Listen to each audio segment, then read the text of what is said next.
of the day. World Cancer Day began in the year 2000, started by the Union of International Cancer Control. This day reminds us that the cancer is not just a medical problem, it is a human challenge that affects families, communities, and lives across the world. Cancer is a disease in which body cells grow uncontrollably. Today, millions of people are fighting cancer. But an important fact is that many types of cancer can be prevented or treated if detected early. Did you know? Nearly one third of cancers can be prevented, and early detection greatly increases survival rates. Some common symptoms are unusual lumps or swelling, constant tiredness, sudden weight loss, long lasting cough or pain, and sores that do not heal early. Prevention is one of the strongest weapons. We can lower the risk of cancer by eating healthy and balanced diet, exercising regularly, avoiding tobacco and alcohol, protecting our skin from too much sun, and going for regular medical checkups. Medical science has also made a great progress through vaccines. The HPV vaccine helps us to prevent cervical cancer, and hepatitis B vaccine helps prevent liver cancer. These vaccines show how science has saved lives. To conclude, cancer may be strong, but human courage is more stronger than that. On the World Cancer Day, let us promise to spread awareness, support those fighting cancer, and choose healthy habits in our daily lives. Thank you and have a healthy and fit day. और मेरे प्रिय साथी, आज मैं आप सभी के सामने विश्व कैंसर दिवस के अवसर पर अपने विचार प्रस्तुत कर रही हूँ। विश्व कैंसर दिवस हर वर्ष 4 फरवरी को मनाया जाता है। इस दिन को मनाने का उद्देश्य है लोगों को कैंसर जैसी गंभीर बीमारी के प्रति जागरूक करना और यह बताना कि सही जानकारी और समय पर इलाज से इस बीमारी से लड़ा जा सकता है। कैंसर आज एक बीमारी नहीं बल्कि एक वैश्विक स्वास्थ्य समस्या बन चुकी है। पूरी दुनिया में हर साल लगभग 1 करोड़ लोगों की मृत्यु कैंसर के कारण होती है। यह आंकड़ा हमें सोचने पर मजबूर करता है कि यह समस्या कितनी गंभीर है। अगर हम भारत की बात करें तो स्थिति और भी चिंताजनक है। भारत में हर साल लगभग 15 लाख नए कैंसर के मामले सामने आते हैं। विशेषज्ञों के अनुसार आने वाले वर्षों में यह संख्या और बढ़ सकती है। भारत में कैंसर से होने वाली मौतों का एक बड़ा कारण है समय पर पहचान और इलाज की कमी। 30 से 40% लोग ऐसे हैं जो स्मोकिंग नहीं करते हुए भी कैंसर होता है। सबसे दुखद बात यह है कि शोध बताते हैं कि लगभग 40% कैंसर के मामले रोके जा सकते हैं। तंबाकू और धूम्रपान कैंसर का सबसे बड़ा कारण है। इसके अलावा शराब का सेवन, असंतुलित आहार, मोटापा और शारीरिक गतिविधि की कमी भी कैंसर को बढ़ावा देते हैं। लेकिन निराश होने की जरूरत नहीं है। अगर कैंसर की शुरुआती अवस्था में पहचान हो जाए तो इसका इलाज संभव है। नियमित स्वास्थ्य जांच, सही खान पान, व्यायाम और स्वस्थ जीवन शैली अपनाकर हम इस बीमारी की काफी हद तक बच सकते हैं। विश्व कैंसर दिवस हमें सिखाते हैं कि जागरूकता ही सबसे बड़ा हथियार है। डर नहीं बल्कि सही जानकारी ही जरूरी है और मरीजों को सहानुभूति और समर्थन की आवश्यकता होती है। अंत में मैं यही कहना चाहूँगी कि कैंसर से लड़ाई अकेले डॉक्टर नहीं जीत सकते, इसमें समाज की भी भागीदारी जरूरी है। आइए हम सब मिलकर यह संकल्प लें कि हम खुद भी जागरूक रहेंगे और दूसरों को भी जागरूक करेंगे, स्वस्थ जीवन अपनाएंगे और कैंसर को हराएंगे। कैंसर की वजह क्या होती है? एक वजह आनुवंशिक भी होता है, यानी जीन्स में भी कारण रहता कई बार कि अपने परिवार में पहले किसी को भी कैंसर वगैरह हुआ हो तो हमें भी संभावना रहती है। ऐसा नहीं कि मतलब होगा ही। तो इसको कैसे रोका जा सकता है, जिसमें बहुत सारी चीज़ें बताई गई कि हमें हेल्दी डाइट जो है वो रखनी चाहिए। हेल्दी डाइट मीन्स आजकल आपको पता है कि फास्ट फूड का प्रचलन बहुत हो गया है ना, और एक बहुत बड़ी वजह है फास्ट फूड। हमें चीज बहुत सारी शुद्ध नहीं मिल रही है। इवन हम जिसे हेल्दी समझकर खा रहे हैं, बहुत सारी सब्जियां, फल, अन्न, आप सबको पता है कि उसमें बहुत सारे पेस्टिसाइड का इस्तेमाल हो रखा है, उसमें आर्टिफिशियल फर्टिलाइजर यानी जो रासायनिक उर्वरक है उनका भी बहुत तायत से इस्तेमाल होता है। आपको जानकर आश्चर्य होगा कि प्रति हेक्टेयर विश्व में जो सारे के सारे देशों का औसत निकाला जाए तो लगभग 85 किलोग्राम प्रति हेक्टेयर विश्व में फर्टिलाइजर यूज होता है, लेकिन भारत में यह लगभग 100 किलो के आसपास। और आप में से बहुत सारे विद्यार्थी किसानों के बच्चे हैं, आप खुद देखते होंगे कि आपके खेतों में फसलों को बचाने के लिए कितनी रासायनिक दवाएं छिड़कनी होती है, तब जाके फसल ग्रोथ होती है, या कितना रासायनिक खाद जो उसमें इस्तेमाल किया जाता है। ये तो कारण है ही।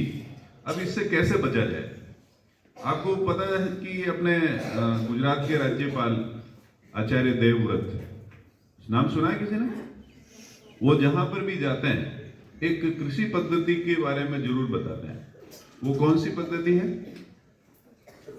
एक कृषि पद्धति जो कि आपके आहार को बहुत ही शुद्ध कर सकती है, और वह पद्धति है जैविक कृषि पद्धति यानी ऑर्गेनिक एग्रीकल्चर, ऑर्गेनिक फार्मिंग। और ये क्या होती है कि इसमें देसी बीजों का इस्तेमाल होता है और पूरी तरह से प्राकृतिक खाद, और यदि पेस्टिसाइड भी यूज किया जाए तो वो भी प्राकृतिक पेस्टिसाइड का उपयोग किया जा सकता है। लेकिन हमें क्या है कि मार्केट में जो भी रेडीमेड चीजें मिल रही है, शॉर्टकट्स की झंझट कोई नहीं करना चाहता। मुझे क्या फर्क पड़ रहा है, मुझे तो खेती करके बेचना ही है। और आजकल एक और ट्रेंड चला है कि अपने लिए खेती, किसान 1 हेक्टेयर में 2 बीघा में या 1 बीघा में अपने लिए, अपने परिवार के लिए खेती करने लगा है। ये एक अच्छी शुरुआत है, और यहां से धीरे धीरे सबके लिए खेती अच्छी की जा सकती है। आपको पता है आजकल की किसान लोगों की जो खेती की प्रक्रिया है वो बहुत महंगी हो गई है। पेस्टिसाइड बहुत महंगे हैं, रासायनिक खाद मिल नहीं रहा है, बीज बहुत महंगे हो गए हैं, लागत बहुत बढ़ गई है। और इस लागत बढ़ जाने की वजह से वो बैंक से लोन लेते हैं। कई बार ऐसा होता है फसल खराब हो जाती है, फसल ठीक नहीं होती है, और किसान प्रेशर में आके कोई गलत कदम उठा लेते हैं। अब उसका समाधान क्या है? समाधान यह है कि हम अपने पुरानी चीजों की ओर लौटे। अब पुरानी पद्धति से कैसे खेती की जाती थी कि अपने जो यहाँ छाणिया खातर बोलते हैं ना, जिसको जो गोबर का खाद है या जो भी मलमूत्र है, उसको आप अच्छी तरह से सड़ा गला कर उसको फर्मेंट करके आप बहुत अच्छी तरह से यूज कर सकते हैं। उससे अच्छा खाद कुछ भी नहीं। लेकिन उन झंझट को नहीं करना चाहते। सबको दूध अच्छा चाहिए, लेकिन गाय भैंस पालना नहीं चाहते कि खरीद लेंगे क्या फर्क पड़ता है। लेकिन मैंने कई ऐसे परिवार देखे हैं जो बड़े संपन्न हैं, खूब पैसे वाले हैं, संपन्न हैं, लेकिन शुरुआत कर रहे हैं घर में देसी गाय रखने की। कि देसी गाय का दूध जो होता है उसका आपको पता है, घी, दूध भी थोड़ा हल्का येलोइश होता है, और घी भी उसका थोड़ा पीला पीला घी होता है। इवन वो घी भी कैंसर के इलाज में सहायक होता है, घी। लेकिन हम क्या है कि फास्ट फूड के चक्कर में, इस जीवा के टेस्ट के चक्कर में अपने अंदर इतना जहर डालते जा रहे हैं कि हम आने वाले समय में ये मान के चले कि हम अपने आप को कैंसर का शिकार करने की ओर जा रहे हैं। तो कैंसर बहुत सारे तरीकों से होता है। ये तो एक मैंने बताया। पुरुषों में प्रोस्टेट कैंसर होता है, महिलाओं में सर्वाइकल कैंसर के बहुत सारे चांस रहते हैं। और अभी कहते हैं कि लगभग 9 साल से 26 साल तक की गर्ल्स या युवतियां हैं, वो एक सर्वाइकल कैंसर के लिए आजकल वैक्सीन आ रही है। बेटा, आप अपने माता पिता से कहें, विशेषकर गर्ल्स, उनमें जो सर्वाइकल कैंसर होने के चांस रहते हैं वो बिल्कुल कम हो जाएंगे। वैक्सीन के लिए कहें, अभी मैं खुद कोशिश कर रहा हूं कि इस विद्यालय स्तर पर हो जाए, लेकिन कहते हैं कि वो बिना माता की अनुमति के नहीं, माता पिता की अनुमति के नहीं हो सकता। दूसरी चीज, इतनी महंगी वैक्सीन है, महंगी इन द सेंस कि स्कूल यदि व्यवस्था करे तो थोड़ा महंगा पड़ जाता है। बाकी व्यक्तिगत रूप से यदि 4-5 हजार रुपए की भी वैक्सीन लग रही है तो स्वास्थ्य के लिए वो कोई महंगी नहीं है।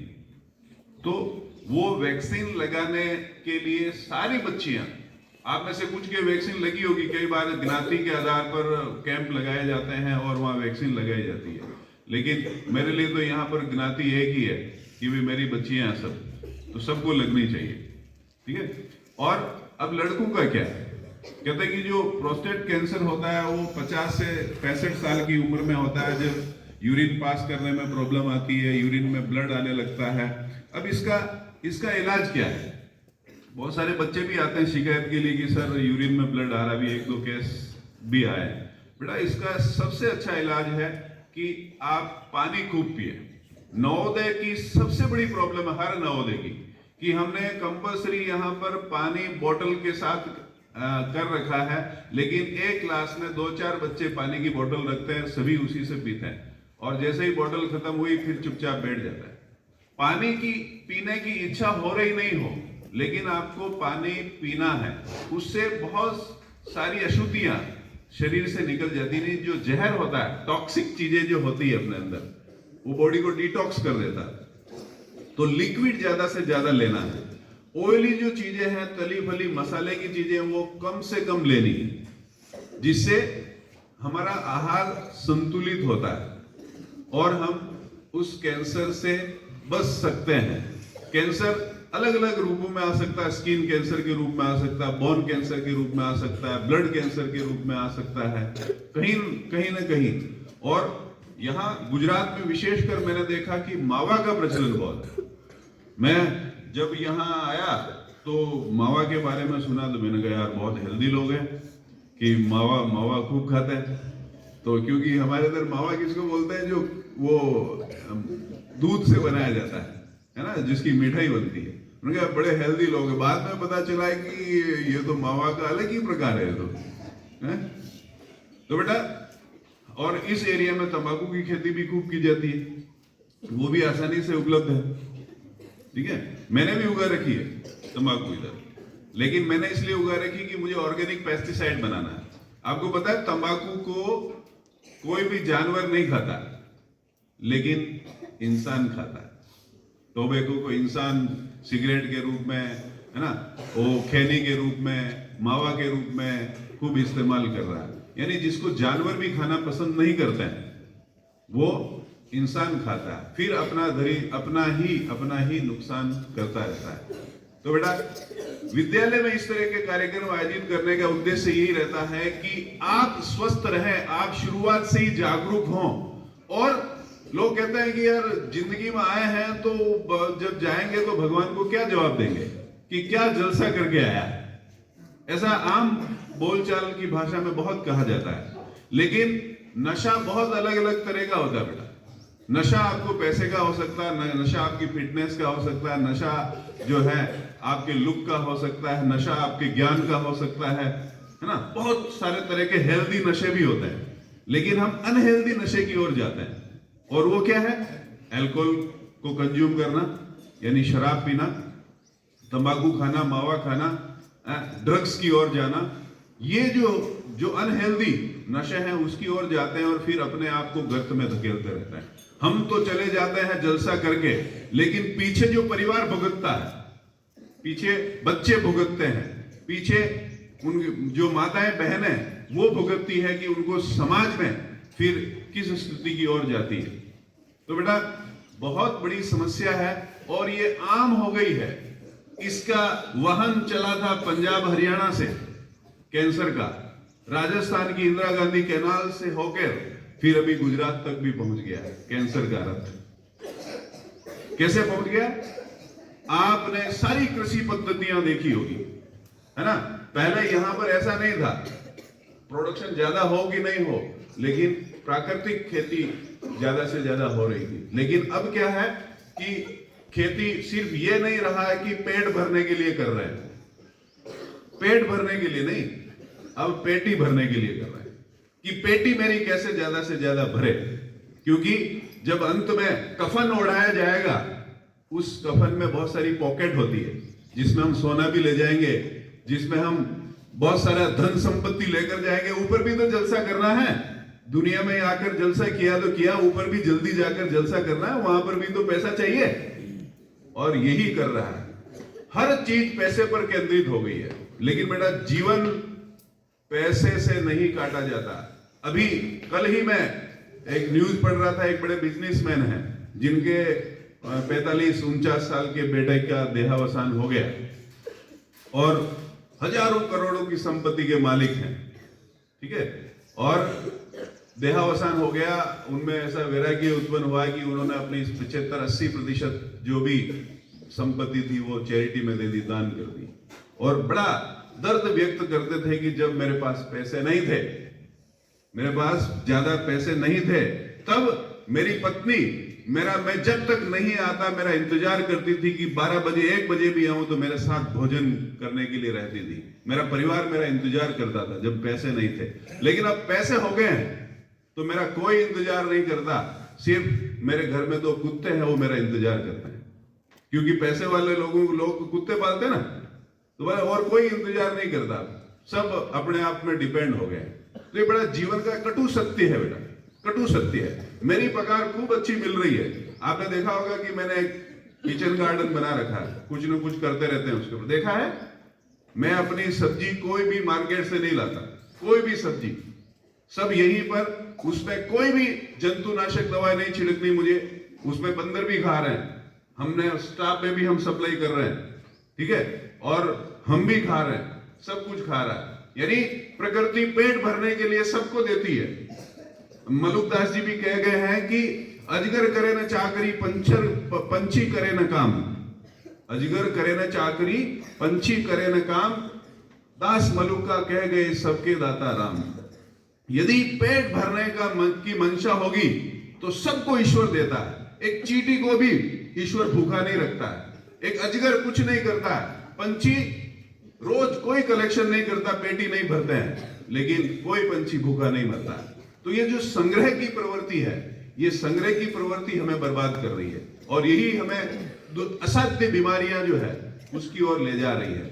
तो प्रकृति की ओर लौटें, पुरानी चीजों की ओर लौटें और ऐसी चीजें खोजें कि जो पुराने समय में थी कि मिट्टी की हांडी में खाना बनता था, कांसे की थाली में खाना खाते थे, ऑर्गेनिक सारी चीजें होती थी, परिवार मिल बैठकर खुशी पूर्वक खाना खाता था।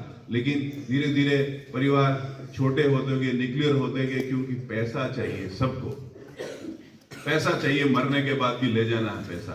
तो बेटा, जीवन का सही सत्य है, ज्ञानी बनो, विद्वान बनो, सबका सहकार करो, व्यवहारिक बनो, लेकिन सिर्फ पैसे के पीछे ना भागो। यदि पैसे के पीछे भागेंगे, वो पैसा आपको एकाकी कर देगा, अकेला कर देगा।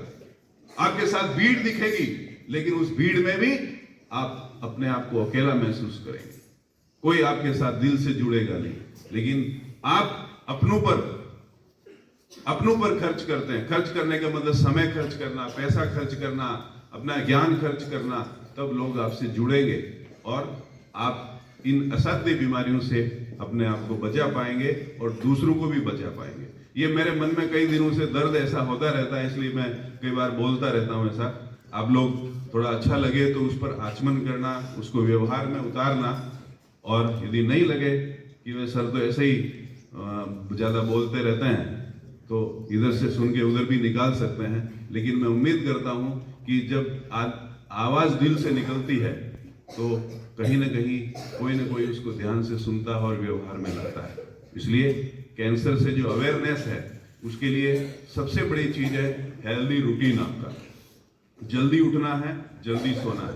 एक मैंने ये भी सर्वे पढ़ा है कि यदि कोई व्यक्ति 6 घंटे सोता है, 6 घंटे से कम सोता है, तो उसको 50% तक कैंसर होने की संभावना है। यदि 7 घंटे तक सोता है तो कैंसर का रेट 40% आ जाता है। यदि आप 9 से 10 घंटे सो रहे हैं, साउंड स्लीप ले रहे हैं, तब आपको कैंसर होने की संभावना कम रहती है। क्योंकि आजकल सोशल मीडिया ने इतना प्रेशर दे दिया है ये कंपटीशन ने, कोचिंग कल्चर ने इतना प्रेशर दे दिया है कि नींद लेना भूल गए लोग। देखो आप पंछियों का रूटीन देखो, रात को 9 बजे किसी पंछी को उड़ते देखा है? पर हमारे पंछी 12 बजे भी उड़ते हैं, 11, 1 बजे, 2 बजे तक भी उड़ते हैं। और किसी पंछी को देखा आपने कि 9 बजे तक सूरज निकलने के बाद भी सो रहा है? हमारे पंछी मॉर्निंग पीटी के बाद जाके खूब खर्राटे भर के सोते हैं? तो बेटा हेल्दी रूटीन का मतलब समय पर जगना, समय पर उठना भी हेल्दी रूटीन है। व्यायाम करना, खेलना कूदना, हंसी मजाक करना भी हेल्दी रूटीन है। और अच्छा आहार लेना और अच्छे विचार रखना, दूसरों के प्रति अच्छी सोच रखना, ईर्ष्या न रखना, यह भी एक हेल्दी रूटीन है। लोग कहते हैं आग के भी अलग अलग प्रकार है ना, उसमें एक प्रकार है जलन, ईर्ष्या, कि दूसरे के पास ज्यादा क्यों है, मेरे पास क्यों नहीं है। इससे भी कैंसर होता है। ये सोच सोच के कि यार मैं क्या करूं, उसके पास तो इतना गाड़ी बंगला हो गया, ये हो गया। लेकिन आप यदि संतुष्ट है ना, तो उससे बड़ा धनवान कोई नहीं। यदि करोड़ों अरबों रुपए कमाने के बाद भी लोग संतुष्ट नहीं है तो वो गरीब है। और एक आदमी रोज अपने परिवार के साथ चटनी रोटी खाता है, छाछ पीता है और मस्त रह रहा है, गरबा करता है ना, त्योहार मनाता है, उससे ज्यादा अमीर कोई नहीं। तो अमीर दिल से होते हैं, अमीर पैसे से नहीं, अमीर विचारों से होते हैं, पैसे से नहीं। तो सभी विद्यार्थी थोड़ा इस ओर विचार करें कि हम कहाँ जा रहे हैं और हमें किधर जाना चाहिए। तो उम्मीद करता हूँ कि आपने इसमें से कुछ आत्मसात किया होगा, और निश्चित रूप से यदि आत्मसात करेंगे तो उसका लाभ हमें मिलेगा। बहुत बहुत धन्यवाद।